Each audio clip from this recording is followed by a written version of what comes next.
Welcome to WikiNarrator. In the winter of 1959, 9 experienced Soviet hikers set out on a challenging trek into the northern Urals. They never made it home. What happened to them at a place now called Dyatlov Pass remains one of the most baffling and mysterious events in modern history. In January 1959, a group of students from the Ural Polytechnical Institute, 8 men and 2 women, planned a demanding ski trek across the northern Ural Mountains. The expedition was meant to earn them the highest hiking certification in the Soviet Union, known as Grade 3. They left the city of Sverdlovsk and traveled by train and truck to reach the remote start of their route.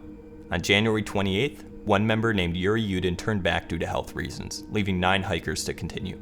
The group reached a highland area on January 31st and set up a camp on the eastern slope of a mountain called Kolat-Shiakal, a place ominously known in local Mansi lore as Dead Mountain.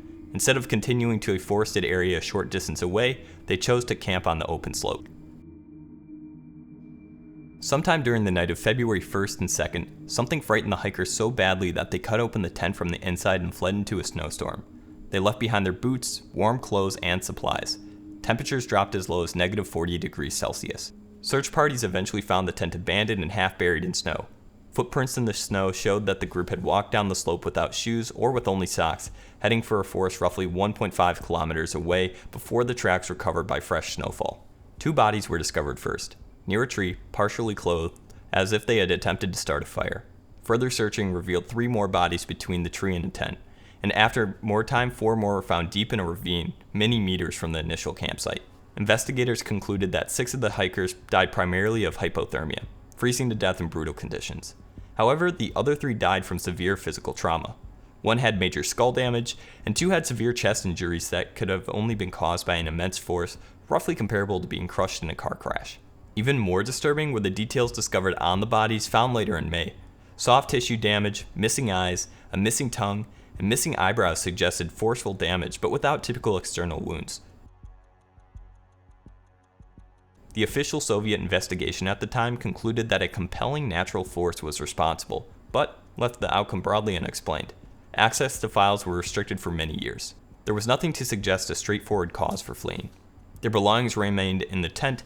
The tent itself was cut open from the inside, indicating they left in great urgency.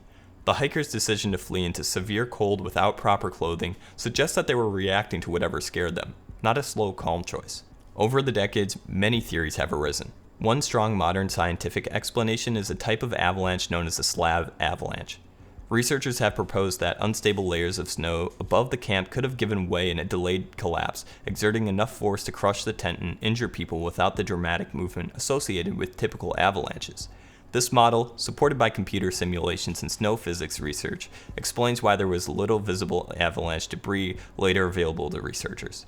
Another proposed explanation points to extremely violent katabatic winds, gravity-driven gusts that can descend slopes suddenly and violently. Such winds could have forced the group out of the tent to seek shelter elsewhere. Over the years, many other explanations have been suggested as well. Military tests causing panic, infrared-induced fear, conflicts with local groups, compelling forces like UFOs or ball lightning, but none have consistent evidence. Regardless, no single theory perfectly accounts for all the evidence, and the incident remains controversial and widely discussed. Decades later, the Dyatlov incident remains one of the most studied, unexplained tragedies of the 20th century. In 2019, Russian authorities reopened the probe, and modern analyses like the slab avalanche model have given more scientific weight to natural explanations. But questions still outnumber answers. To this day, hikers and researchers revisit the remote ridge in search of further clues. That night on the slopes of Kolat-Shiakal, 9 promising lives ended in a way that still puzzles scientists and explorers alike. The Dyatlov Pass Incident is a story of mystery, nature's brutality, and the limits of human understanding. Thanks for listening to this episode of WikiNarrator. Please feel free to like and subscribe and leave a comment with any other ideas for future videos.